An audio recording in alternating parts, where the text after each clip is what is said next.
Yo, yo, yo, what's up, everybody? This is your boy Isaac. And this is your boy Bryce. And we are brothers on tennis. And folks, we have made it through the Sunshine Double. We have put in the books both Indian Wells and Miami. And Bryce, I tell you what, bruh, Miami was popping. Miami was popping. Then it got to a new little stadium and Hard Rock. And boy, was they rocking it out or what? How did you enjoy your Miami, brother? Yeah, I liked it. I mean, and I know I'm going to sound like a broken record, but I'm starting to get really used to these tournaments without the names that we're used to having over the last 20 years. And these tournaments being very enjoyable. This next crop of people that have come through, I mean, these are interesting matchups. The tennis is good. It's exciting. I'm into it. Tennis is good. Tennis is good, bro. I'm telling you what, I was glued to the screen. They had a bunch of just really good matches. Of course, we know there were a lot of upsets on the ladies' side of the draw, but still, it was still a very, very intriguing event. And I enjoyed the whole thing, man. It was good. Yeah. So before we get started, talking about the Miami tournament, let's let the listeners know about something special we're going to be doing next Monday. Yes. On the 11th of April. So at our normal time, well, I guess it doesn't matter because we're not going to be recording it live. They're not going to. No, we'll be on Instagram, right? Yeah, we'll be on Instagram. That's right. Thank you. So next Monday, April the 11th at 6:00 p.m. Pacific time, and that's 9:00 p.m. Eastern time, we will be doing our first collab show with the guys from At the Net podcast. Whoop, whoop. Yeah, and we're kind of excited about it because, Isaac, we've talked to them about doing something with them, and we've kind of come up with something that's going to go for the year. So, Isaac, tell the listeners what we're looking at doing. Yeah, folks. So we are collabing, like Bryce said, with the fellas at the Net, both Craig and AJ. Shout out to them both. Whoop, whoop. And man, we enjoy those guys. They have a fantastic podcast, and we just enjoy, our relationship with them. And so we had a little a kind of collab maybe about a year ago, and it just went so well. And we kind of reflected on that and said, hey, we should build on this. And so, folks, we're going to be doing kind of like a 4-part series, similar to kind of what we did with King Richard. But we're going to come at you 4 times this year in 2022. We're calling it Brothers at the Net. So you got to love that, Brothers at the Net. And it's going to be Bryce, myself, AJ, and Craig. And we're going to talk tennis. We're going to recap the first quarter of 2022, kind of talk about highs and lows and all that's in between. Right, Bryce? Right, exactly. And And we'll do that for, like Isaac said, each of the following quarters. So we'll have one in early summer, one in the beginning of the fall, and we'll do one at the end of the year. And it'll give us an opportunity to just kind of look back at each quarter of the year and see what were some of the main tennis stories that were hitting the headlines during that quarter. That's right. So make sure you tune in. Once again, it's going to be on Instagram, Brothers at the Net, and it's going to be fun. So definitely be in there. And we want questions. Of course, we want some interaction. That's why we're doing IG Live. So come on out and hang out with us. It should be a very, very fun session. Right. And if you're unable to make the live recording, we will be releasing it as a podcast. So you still will get the opportunity to listen in and hear the craziness that is Brothers at the Net. That's right. Absolutely. All right. So let's jump into this Miami thing. What do you want to do, Isaac? The men? No, we'll start the men. Yeah. Okay. All we'll right. start Sounds good. Yes. So once again, another tournament without the big three. Mm-hmm. And, going into this tournament, of course, it being a hard court tournament, I know we're thinking big things for Medvedev. Yes. The fact that Nadal, had been, clowning all year, we're thinking big things for him. But really, there's like a crop of probably another 10 to 12 guys that we're just like, they're playing well, their games are coming up, interesting matchups, you know. Let's start taking a look, Isaac, at some of the key matchups we saw, I think, starting in the round of 16. Yeah. I mean, of course, starting, you're talking about Medvedev, and he played Brooksby, and a good first set from Jensen. Looks like kind of ran out of gas, and/or Medvedev kind of started figuring things out. So he actually took that bread in that second set. But regardless, Jensen's one of our bros, if you will. So still, he's on the come up. So I think good things are coming for him. Absolutely.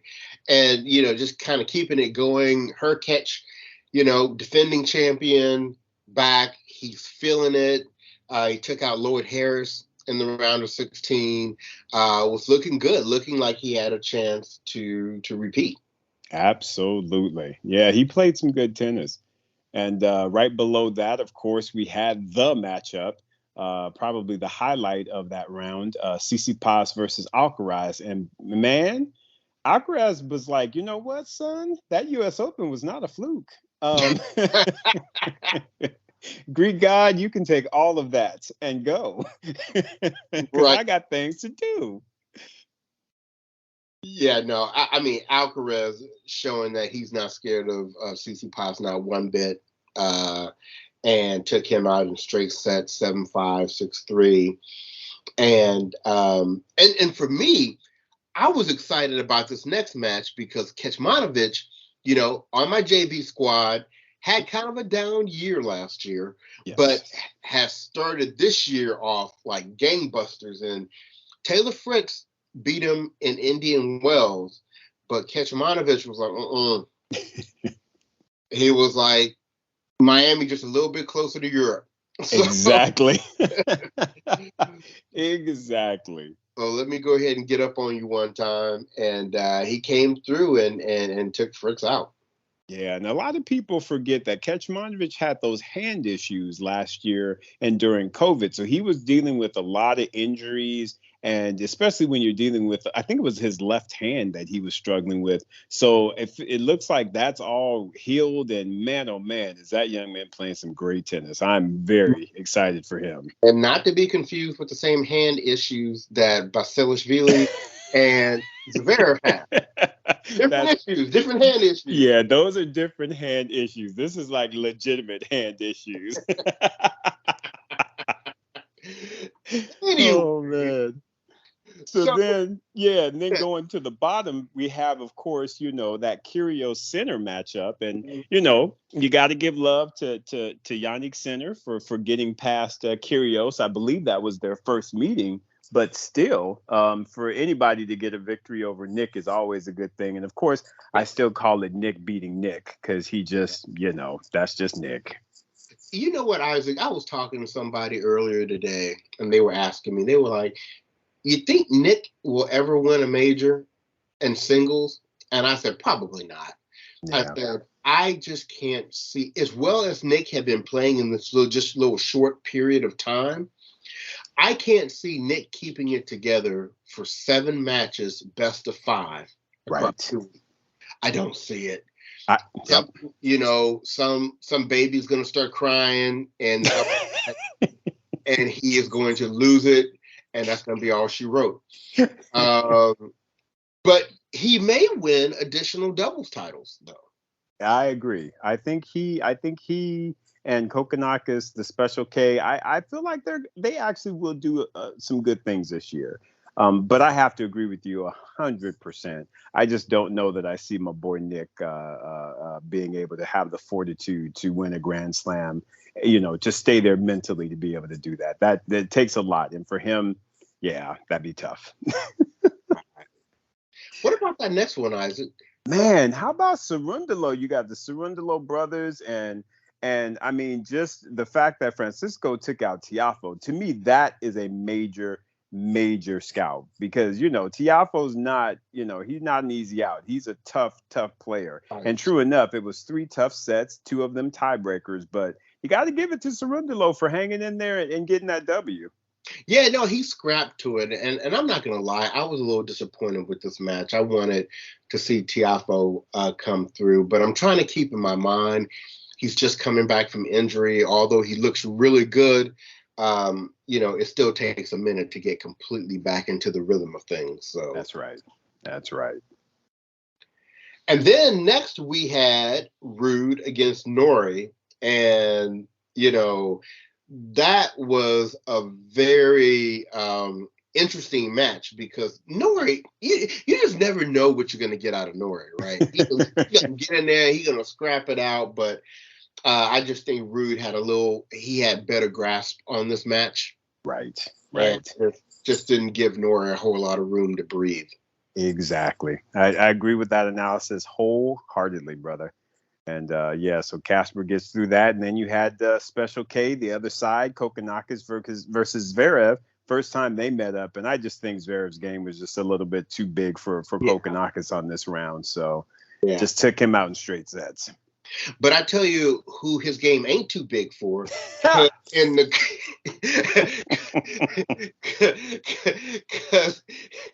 quarterfinals, Rude was like, my daddy hit harder than this, so I'm used to this. Come on, dude. But no, they really had a nice 3-set match. Zverev even gave him a breadstick in the second set. But shout out to Rude for bringing that one through.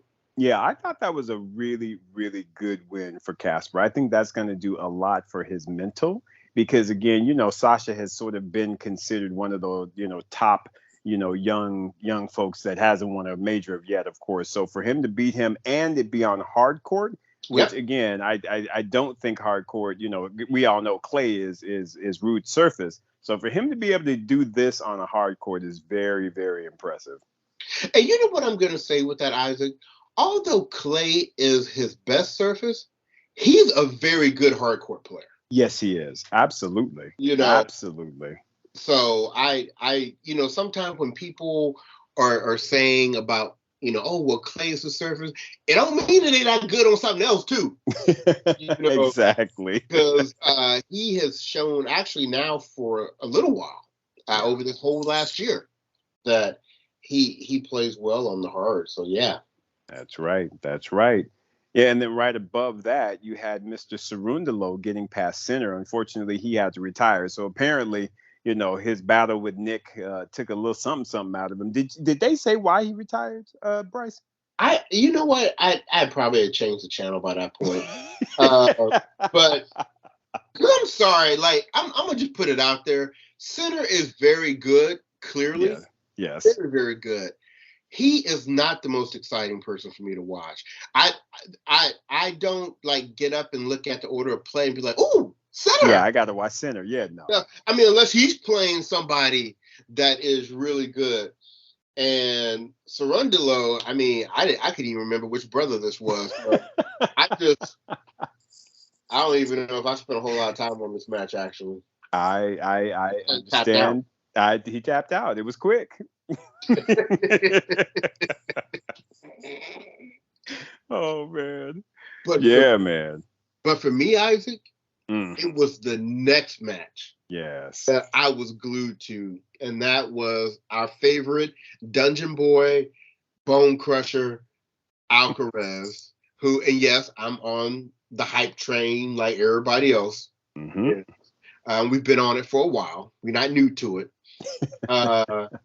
But like I said, Kecmanovic was on my JV squad. He's recently been added back to the JV squad. And I was good with whoever won this one. And the fact that it came down to a third set tiebreaker and the ground strokes and the battling and the quality of points they had, this was the future we were watching. Yeah, for sure. It was the future as well as that was the best match of the tournament, in my opinion. Mm-hmm. It was incredible. If you all did not see that match, you definitely missed a special event because those boys were trading strokes back and forth. They were like, I'm not giving I'm not giving up, anything. And it was just back and forth. You just didn't know who was going to take it. I mean, come on. You had two tiebreakers, and the third set was determined in a tiebreak, 7-5. It doesn't get any better than that, folks. It was an incredible match. And I think Kecmanovic was up 5-3 in the tiebreaker in the third. I believe so. So, yeah, they battled. But I tell you what, Kecmanovic, if you're listening, this is your boy Bryce, hollered at you at the City Taste of Tennis event in Indian Wells. Look, I don't want you to feel bad about that L at all. You played your butt off and you have been clowning since the Australian Open this year. So keep it going. You are clearly on the way up. That's right. Could not agree with you more, my man. And then what did of course, kids say? All the way up. All the way up.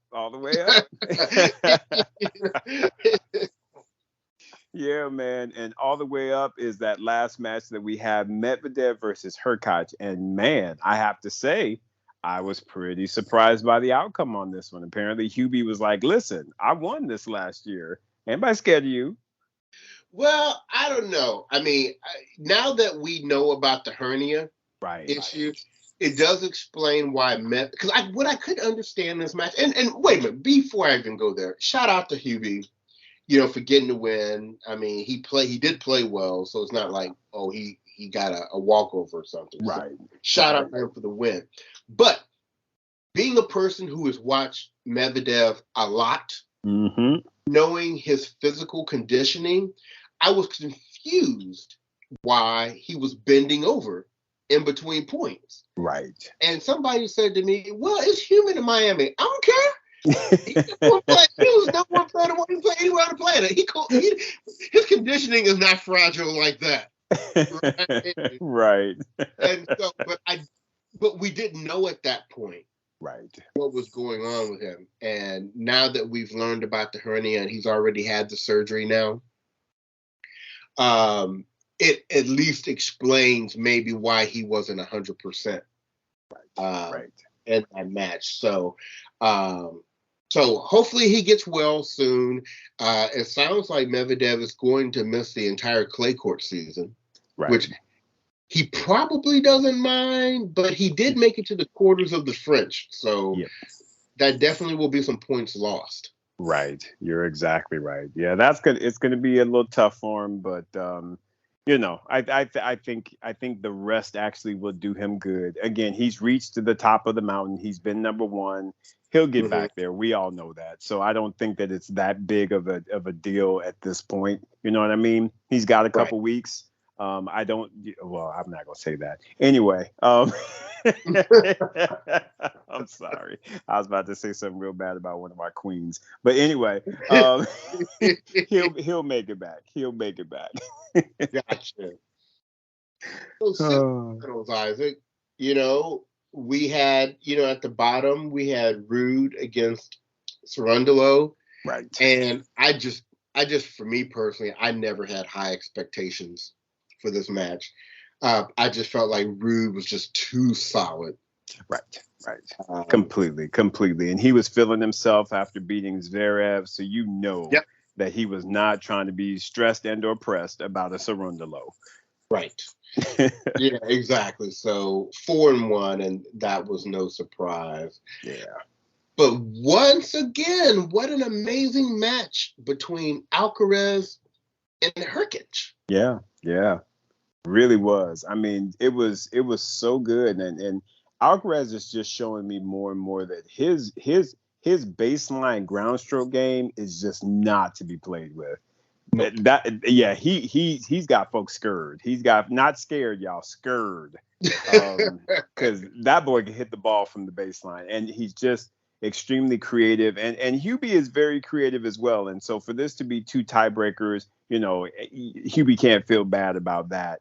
But again, Alcaraz is he's clutch, man. He is he's just coming through at the important moments, and he's making it happen. And just again, a very impressive win on his part. So, Isaac, taking this into the finals, where we all know at this point Alcaraz did beat Ruud 7-5-4 Yes. in the finals. What is the weakness on Alcaraz? Oh man, I still don't really know. I mean, I know that the Tennis Channel commentators were talking about that. I don't see it because I feel like he's got a strong backhand, forehand, serve. His movement is ridiculous. I mean, Yep. that off the spot, he is as quick as anybody on tour. I mean, just it's amazing how fast he is off the mark. And he's got the mind. He's got the creativity with his drop shots. He's not afraid to come to the net when he needs to. I think it's just keeping and corralling all of those gifts that he has. And I think that that's going to be his thing, is as he's playing different people, is just making sure that he continues to vary, that skill set that he has, because it's I don't know that I see a weakness, Bryce. What about you? I'll throw it back to you. Do you see a weakness at all in his game? It's so funny because I really don't. The places that you typically see weaknesses for younger players is their net game. Yep. He looks like he know what he's doing up there to me. How they handle pressure points. Yep. And being able to know how to craft a win. He's got that. Not being overwhelmed in the big moments. I mean, he's won now a 250, a 500, a 1,000, and the next gen tournament. Yep. I mean, only things left is a major. That's it. That's all that's left, brother. And just might get that this year, to be very honest with you. Exactly. Knows how to beat the players in the top 10. Yep. Has the all-star coach. Yep. And the all-star mentor. Yep. I mean, it seems to be a nice guy, handles the media well. Oh, okay. So if we had to say something, so that people don't think we're trying to say that he's the next coming of somebody. If he's going to be out there like that, he does need to start to tighten up the English. Yeah, the media piece is definitely something he'll have to. But even with that, I love his jovial nature with the announcers. I mean, he may not, understand or be able to speak as eloquently or as clearly, but I just love the fact that when he was up there with Martina and I think it was Brett Haber, that he, just all smiles and he understood the questions and was answering them, because sometimes you get folks that don't necessarily understand the question, so they'll answer it in a way and you're like, did they actually understand what question was posed to them? I actually felt like he does a great job of the listening and understanding part. It's just getting a little bit more eloquent, like you said, as it relates to the media. But I still thought it was very enduring. I don't know what it is about that dude, man. I just like Carlos Alcaraz. I do. and you know what? I was starting to think about the future a little bit. And remember back in the day, we used to say like, oh, the next big three would be Medvedev, Zverev, and Tsitsipas, right? Right. I think the next big three, and when I say big three, I don't mean that they're going to match the accomplishments of this big three, but in terms of just who's kind of running things, I honestly think it's going to be Medvedev, Alcaraz, and a TBD for number 3. Yeah. I do feel like there will be more people that will kind of slide through and get a major here and there. And like I said, the big three were just greedy. They were just like, listen, unless your name is Stan and or Andy, no. And Juan Martín del Potro, like I said, he was early on, and unfortunately he couldn't stay healthy. So I think this generation there'll be a couple more people that'll kind of slide in there and snag them, 1, maybe 2. But you're right. I see Carlos and I see Medvedev as being the 2 that are going to hoist the largest number of Grand Slam titles. Yeah. I mean, and And the last thing that I'll say about this, so we can get off of it, yeah. I've seen a lot of comments online, especially on Twitter, where people are like, oh, you guys are putting too much on him. Stop, you're overhyping him or whatever. Let me tell you a little something from somebody who's been watching tennis since the 70s, right? Mm-hmm. Every now and then you see a player come along that just has it. Right. I mean, it's just not even a question. It's like, yeah. They're going to be next at the top of the game. And when I say top, it doesn't necessarily mean number one, but they'll be in the top 5. They will be a top player based upon what you see from them very early. I mean, you saw it with Nadal, and you saw it with Federer. And there are other players that they develop over time, right? Mm-hmm. Right. And they get there. For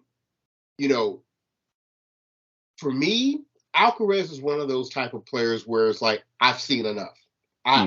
He's got what it takes to be at the top of the game. And somebody on Twitter was trying to say, well, look how y'all overhyped Raducanu. Let me be real clear about something. Raducanu and Alcaraz could not be more different. Correct. For me. To me, Raducanu, bless her heart, good player and all that, she caught a good draw and really had Leylah Fernandez do all the heavy lifting, right? And was basically like, okay, Leylah, now that you tired, right. I'm about to get up on you. No. Alcaraz is not that. Alcaraz is doing his own heavy lifting, and I am at 18. I cannot wait. Hopefully he stays healthy. I mean, that's one thing that we sometimes can't control, and that he won't lose his mind. Right. Is that what does this guy look like at 21? I know, right? 21, 25. I mean, 25 is supposed to be when you kind of at your peak. Man, I don't know. I'm excited. So, yes, he is on the varsity squad now, and we'll be monitoring him as such. Absolutely. Yes. So let's quickly jump before we get to the women, Isaac. Let's jump to the men's doubles. Yeah. You got to give some shout outs there. And so, in the semifinals, we had, we'll start with the top one. The top one was Kulhoff and Neil Skupski against Bolelli and Fognini. Mm-hmm. And that ended up being like a good match, 10-5 in the match tiebreak for the third. Right. Yeah, the Italians are always a tough team to get past, but Kulhoff and Skupski did, they put in their work. They got it done. Mm-hmm. But Isaac, talk to us about everyone's interest was, I think, in that bottom matchup. I tell you what, John Isner knows how to pick good doubles partners. Because while Hubert Hurkacz may not be a Jack Sock, let's not forget that he did win a Masters 1000 with Felix a year or so ago. So he knows doubles. He's got great hands, good feel at the net. He put in some work at Wimbledon, so he's definitely comfortable at the net. And I just think that that combo is just it was solid. And I mean, as much as we I shouldn't say try, but as much as we kind of heckled John Isner and all that, I think he learned a lot from Indian Wells. I think that he honed in on his game a bit more.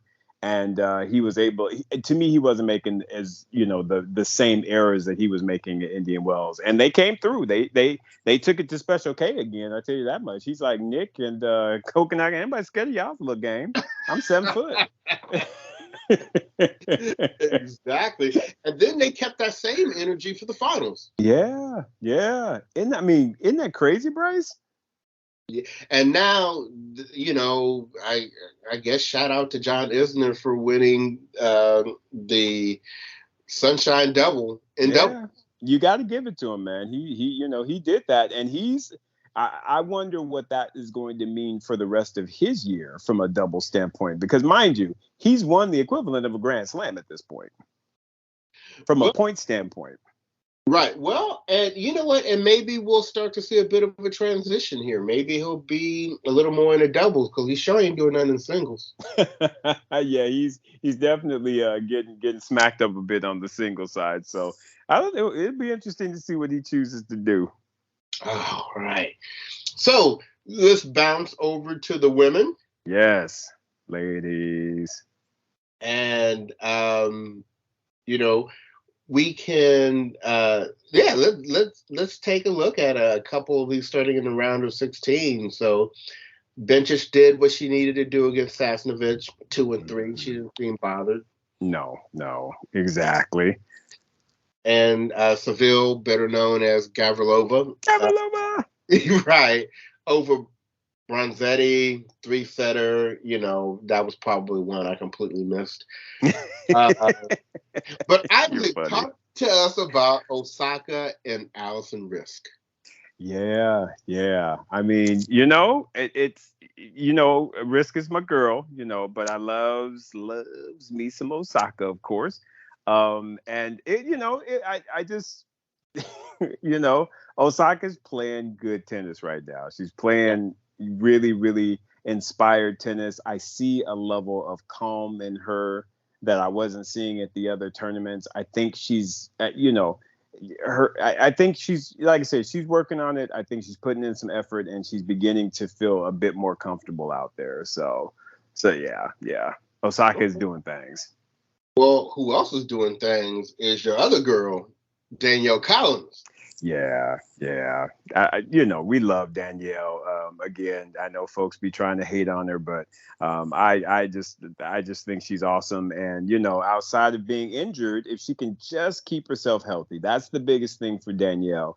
Is she's struggling right now with injuries, and that's disappointing. Because she's getting great results. You're seeing her, like I said, she was in the finals of the Australian Open and really playing great tennis. But again, these injuries keep popping up that keep derailing her a little bit. So that's a little disappointing. Yeah, but she was able to pull it together to get a mild upset over Jabeur. Yes, that's And very true. 16, and so that was a good showing. And actually, at this point of the tournament, I thought because Badosa, I'm thinking she's all good. Mm-hmm. He played that Fruitova, who was like the 15 or 16-year-old girl, or Yes. 17, or I don't know how old she is. She's young. Yeah. And Badosa did her best stay in school speech to her. Give it a whole biscuit and that 6-3 and sent her along her way. And then below that, you had Pagula still making people tap out with a bagel. That Nina. Yes. So that was a good win for Pagula, who's still looking good. What about the Kvitova Yakuter? Cooter. Well, Cooter's actually been playing some good tennis of late, both on the singles and the doubles draw. So even though she lost to Kvitova, she's been actually showing up and playing some good ball. And I personally was very happy to see Kvitova get the win because she's of course one of my sentimental favorites always. So it's nice that she was able to kind of get the victory and at least get to the quarterfinals. And I tell you what, Badosa wasn't the only one who had a stay in school speech. Swiatek clearly wasn't hearing it from Coco Golf with the 3-1 scoreline. Yeah, Swiatek wasn't hearing it from too many folks at all this week, and much less Coco. She was like, "Listen, sis, this isn't your tournament because guess what? I'm going to be the number one come Monday, and I'm pretty excited about that." And she also in the quarterfinals wanted to make sure that Kvitova knew that as well. Yeah, she really did. That I was like, "Ooh, come on now, don't beat up on my Kvitova like that." But 3-3 is still respectful. It's still pretty good. She got a lot more games than others did. So, Right. So we out here counting games now, huh? Right. And apparently so was Bencic and Osaka. Apparently, yeah, they both had a breadstick and a whole biscuit. Bencic over Seville once again.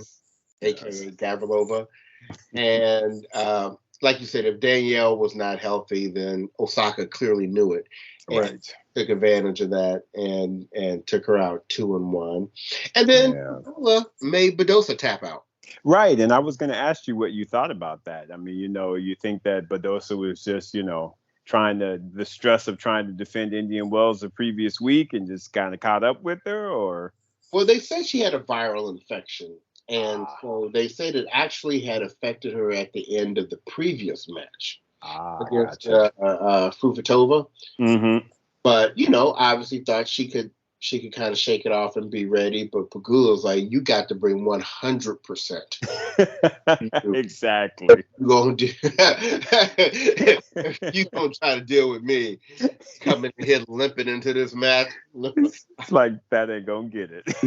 We will have you limp back. So anyway, going into the semifinals, we had two really good matchups, right? And so, up top was the one that I think we really wanted to see, and that was Osaka and Bencic, because Bencic had really owned their head-to-head. Mm-hmm. But, how did you see that match, Isaac? Yeah. I mean, again, Osaka came out. I think she had the right mental. And she had to fight, because when someone's leading your head to head, they ain't gonna be scared of you. And Bencic clearly was not in that first set. She was like, "Yep, this is going just like the other matches, and we good." But Osaka locked in.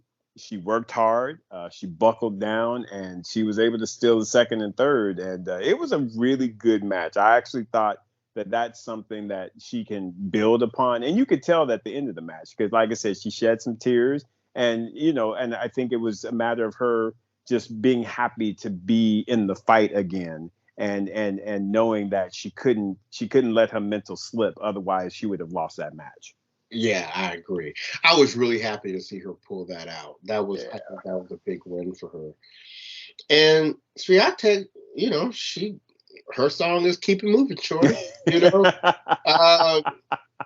She's like, "I don't care about your millions." Exactly. Yeah, I'll get someplace. Not your dollars, girl. She gave it that whole biscuit. And look, and when I watched that match, because they're both such great players. Yes. It just kind of felt like Swiatek, to me, just had that extra level of firepower that she could pull out on Pegula when she needed it. Right. And I just really felt like that was the difference.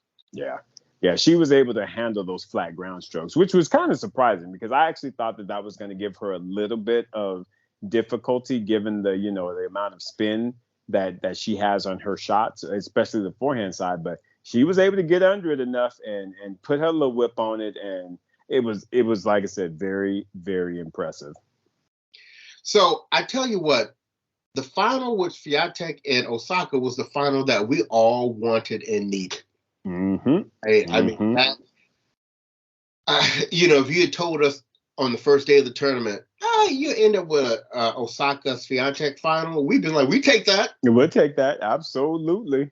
And clearly, Swiatek was saying, "I'll take that," because were you surprised with the 4 and bagel score? The bagel to me was just, it was a lot closer than a 6-love set. Most 6-love sets, you just like, ooh, they got spanked up. I feel like Osaka was there. There were just back and forth break points, and Iga just was ruthless. She was like, I'm not giving in, not an inch. And to me, it was still a very good set, even though she got served up. But again, and I feel like she handled it in the right, she had the right mental. She took a lot of good things out of that match. And I think she's chomping at the bit to get at Iga, on a different occasion. So I actually liked the match, and I really enjoyed, like I said, Naomi's kind of response to it, that it wasn't because remember how she always used to say, how she kind of really anguished losing. And I think I didn't see that in this particular instance, which made me pretty happy. What about you, man? What did you see out of that match? Well, and one of the things that I was remembering while I was watching the match is how cool Osaka and Swiatek are. Right, right. And so I think there was a comfort there as well with Osaka playing Swiatek, because it was like, yeah, she wanted to win, but if she didn't, she was happy for Swiatek. Right, right. And I think that helped a lot as well. But look, I like the fact that Osaka was very clear about, from a team standpoint, they were happy just to be back in another final. Right. Yep, exactly. So baby steps here. You don't have to jump back out all of a sudden, be hoisting the trophy again. Look, you made it to the finals. This will build confidence. And I also heard Osaka say this year she's really trying to focus in on playing better on clay. Nice. So it's got her motivated. She's trying to go out here and do things. So just good to see her back. But enough about Osaka. Let's talk about Swiatek. Yeah, man. This woman here, she made it to the semifinals of the Australian Open? I believe so, yep. Okay, so she got a semi finish at the first Grand Slam of this year. Yep. And she's won 3. Yep. 3 1,000 level tournaments already. Mm-hmm. Yeah. And she's going to a surface that she's won her lone Grand Slam on. Y'all better not let this woman get too far ahead of y'all. Man, I'm trying to tell you. I see it in her eye. I mean, I do. It's like she's like, oh, Barty gone too. Oh, I am about to run this. That's what to me. And not that there aren't people out there that can't, make her pause and stuff, but they're gonna have to put up a good battle to make that happen. Because to me, similar to Alkaraz, I could see significant improvements in her game. Her defense is not to be played with, Bryce. She's trying to give you some Kim Clijsters defense, bro. I mean, the sliding and, again, the power. She already has like stupid power and stupid spin on her shots. She is playing with the right mindset, very aggressive. I mean, a lot of these. When do you see when you can actually overwhelm Naomi from a ground stroke standpoint on a hard court? I mean, she's got that Raronska get down on the one knee curve action. And look, she's been very open about being inspired by Rafa. Yeah. Yep. That's right. And so with all that spin and being aggressive, and look, it's working out. It's working out, bro. Yeah. I see her continuing to do major damage. My question, of course, will be similar to Rafa, how she transitions to grass. I still think that one will be take a little bit longer for her to adapt to, but hard courts and clay, she got that down, bro. She got it down. And let's be real clear, at the end of the day, grass is like, what, 3 weeks? Exactly. So it's not like it's going to be that big of a deal. Yeah. So they lucky they got Wimbledon, because otherwise I would be a very popular time on RCI for a lot of tennis players. Let's just keep it real. Yes. But moving over to the doubles, if we jump to the semifinals, I mean, we had our Mikoko there, another a showing for them, making it to the semifinals of 1,000 level tournament. Mm-hmm. And no shame going out to the top seed, Cooter and Mertens. No shade whatsoever. They had a couple unfortunate bounces going into that tiebreaker, and I think that super tiebreaker rather, and I think that really just kind of pulled a lot of the air out of their sails. So it was a relatively dominant 10-2 super tiebreaker, but still, they played well, and to get to the semifinals of a Master Series, that's good work, ladies. Keep it moving, keep it going. Right. Did you watch the other doubles match? I couldn't bring myself to do it. I watched a few points. Okay. It was interesting because Alexandrova is kind of a baseliner, not like Zvonareva, and it was interesting doubles, to say the least. So Zvonareva and Sigmund beat Alexandrova and Yang. Yeah, there you go. Whatever. And look, apparently it went 13-11 in the third set match tiebreak. Yeah. But I want to give a shout out. I mean, shout out to you, Lars Singman, as well. But Zavada Ray was from back in the day. Back in the day. Yes. She's out here taking out number one seeds in finals. Yes, she is. 7-6, 7-5 over Mertens and Kudermetova. Yeah. Give this woman her flowers so she can sit down somewhere. She is doing her thing. Shout out to Zavada Raver and Sigmund. That's right, man. Very happy for them. I was happy for them to get that title. Mm-hmm. So Miami, man, that was a great tournament. It really was. And like you said, Bryce, didn't have the big names, but yet and still a very, very enjoyable, 2 weeks or a week and a half, however you want to count it. I just enjoyed the entire tournament. And shout out to you, James Blake, as tournament director. It looked like the players, like they love Miami almost as much as they love Indian Wells. Almost. Almost. We know it ain't quite there. We ain't Indian Wells yet, but you right there. Keep it popping. So shout out to you, James Blake, for a job well done, and hopefully, like Isaac, like you and I have talked about, hopefully we can maybe make it down there next year. That is the goal. Hopefully we can experience it ourselves in person, live and in person. Exactly. So, all right. Well, we have a couple of tournaments going on this week, but there's really only two of note to talk about. Which one you want to talk about first, Isaac? Let's go with the ladies. Okay. So y'all, we back in Charleston. What player is that who daddy owned this tournament? I forget her last name. I forget her name. She's a collegiate player though. Yeah, wait a minute. Let me see if she in the draw in here real quick. For her name jump out at me. Yeah, what is her name? I always forget. Shame. Oh, they may either she injured or they told her we might get you in the qualifying.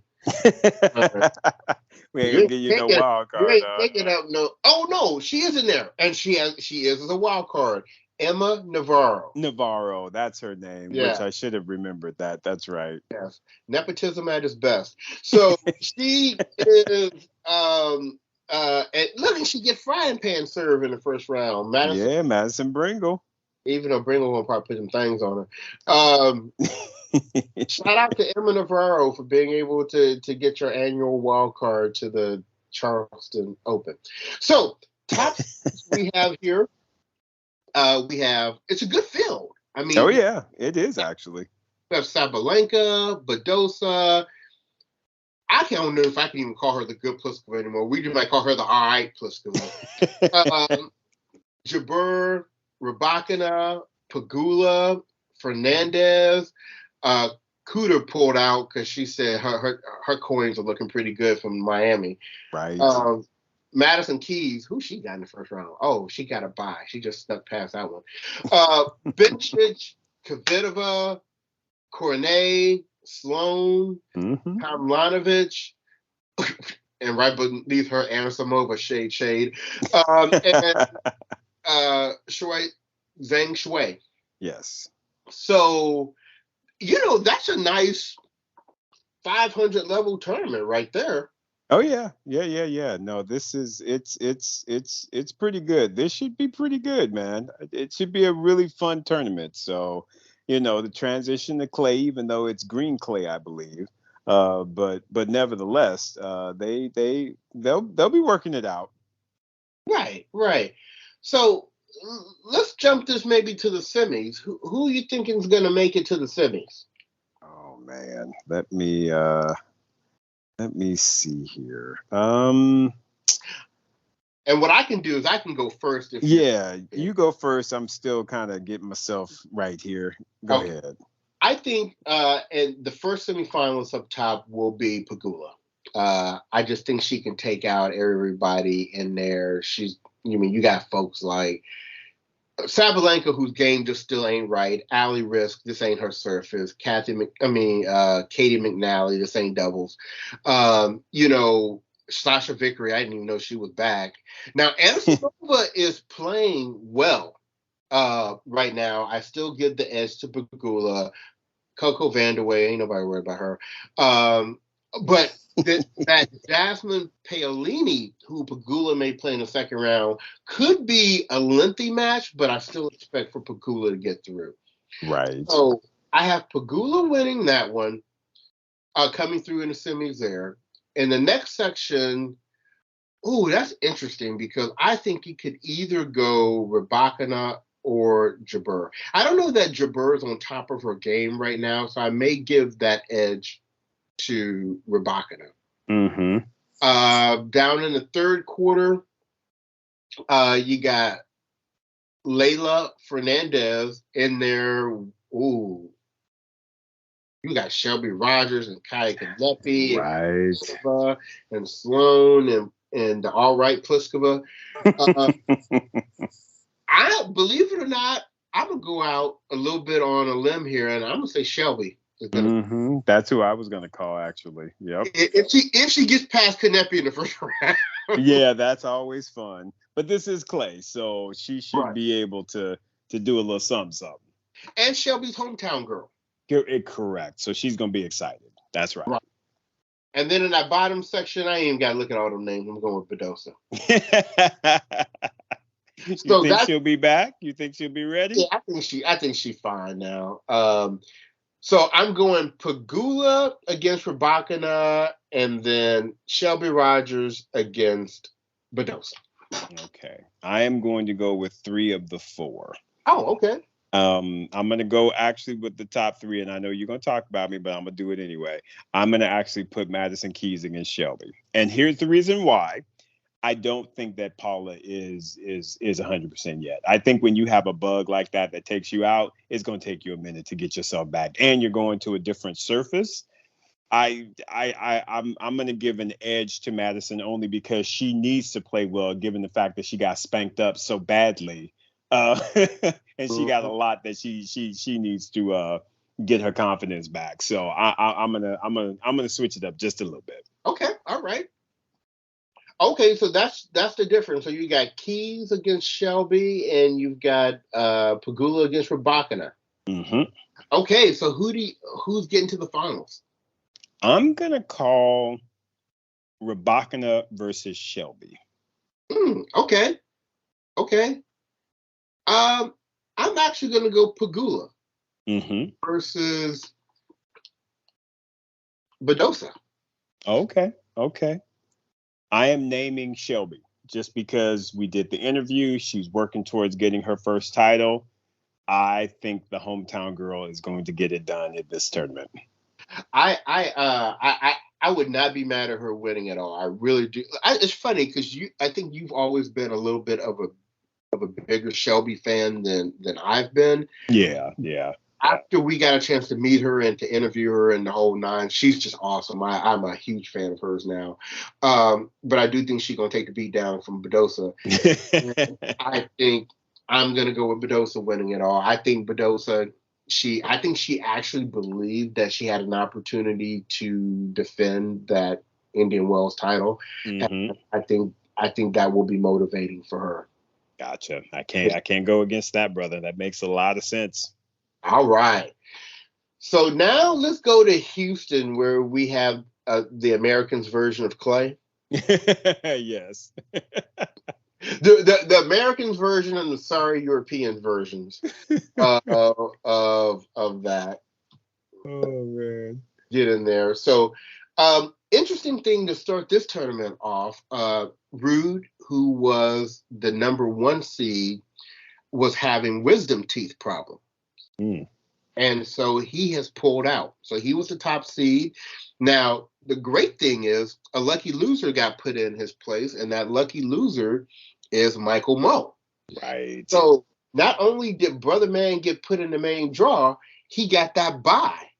Right. So shout out to you, Michael Moe. Let's see if you can do something with this. But the rest of the seeded players, starting with number 2, are Fritz, Opelka, Isner, Garin, Tiapo, Paul, and Brooksby. All Americans. All Americans. And I'm telling you what, they getting this thing popping from the first round. I mean, you see some of these matchups, right? I do. I really, really do. It's pretty crazy. These gonna be some good. This gonna be a good tournament, man. I mean, you got in the first round, you got Mackie McDonald against Kyrgios. Mm-hmm. Yep. I'm calling Mackie on that one, by the way. Yeah. Hey, I'm right there with you. Mm-hmm. You got JJ Wolf, who has been playing really well. Yes. Against Brooksby. I am so interested in that match because I have no idea who to call on that one. No. First round, you got Tiapo against Guerrero. Mm-hmm. Yes, sir. Guerrero is not to be played with on clay, so that's going to be a tough one for Francis. Right. On clay, you got Garin against Jack Sock. Mm-hmm. Mm-hmm. Could be fun. Yeah, so it's some really nice matchups from the start here. So, Isaac, what are you thinking about the semis? All right. I think I am going to call... I am going to call a Mackie McDonald... Jensen Brooksby. I'm gonna actually put JB up in there. So JT rather. I'm gonna call Jensen and Mackie up top. Okay. And at the bottom, I'm gonna put Francis. Francis against Fritz. Okay. How about you? 3 of the 4. Ah, nice. So I'm with you with Fritz against Francis. Mm-hmm. I also agree with Brooksby, but I'm going with Tommy Paul coming out of that top section. That's the one. The Tommy Paul Mackie match is the one that I think is going to come through, and I'm leaning towards Mackie only because I'm not really sure how Tommy is on clay. Well, I think he won the French Open Junior title, didn't he? Oh, I think he did. Didn't he win it over Fritz? Yeah. So I think he did. I think Clay's all right for him. Okay, I may have made the wrong choice there, but I'm gonna stick with it. I'm gonna stick with it. I'm gonna stick with it. You know. Yeah. Stand in your truth. That's right. That's right. So, what are you thinking in finals? Oh man. Okay, finals. I am gonna go with JT versus Francis. I like that. Mm-hmm. I am going to go. I like that. I like that. I'll match you with that. Okay. There we go. Who you got winning? I'm telling you, I am on the Brooksby train right now. I think unless you've got somebody who blows him off the court, I think his game is so tricky and scrappy. I think he pulls out most of and his confidence is high right now. Right. And it's all the Americans, and he's trying to make a statement. Right. And he's not scared of none of these Americans. This is true. So, but with that said, I'm going with Tiapo. And you know what? You know that's who I probably want to win. Right. But I think it was that comment that you just said, though. If anyone can blow Brooksby off the court, it would be Tiapo. Right. He's gonna be hitting his show-stopping shots, his guy on Mofi shots. And if they are connecting, I think he can beat JT. But it's gonna be a good match. I would predict a three-setter, that's for sure. All right. Well, I tell you what, you got a lot of these people, paired up in the doubles here, but there's only really one team that I think we are excited about, and that's wild card. Yep. Kyrgios and Sock. Exactly. Yeah. And I mean, they're just rotating partners left and right here, so Right. And when I look at everybody else that's in the doubles draw, there's no reason why they shouldn't win this. I would agree with that. Unless, like I said, somebody blows their nose too hard in the stadium and Kyrgios goes on a walkabout. Yeah, but I think when he's playing doubles, though, he does a lot better from a focus standpoint, though. I think he does. Yeah, so I agree with you. If they don't win this, I would be really surprised. Yeah. We'll keep our good eye out on this one. That's right. So hey, man, so that's a good review. It feels like we haven't done that in a while. It does. It feels kind of wild. I think because of the fact that with Indian Wells and Miami, they're kind of 2 weeks. So, and we had, of course, our King Richards four-parter up in there. And we've been busy, y'all. We've been busy, but this has been good. This felt good.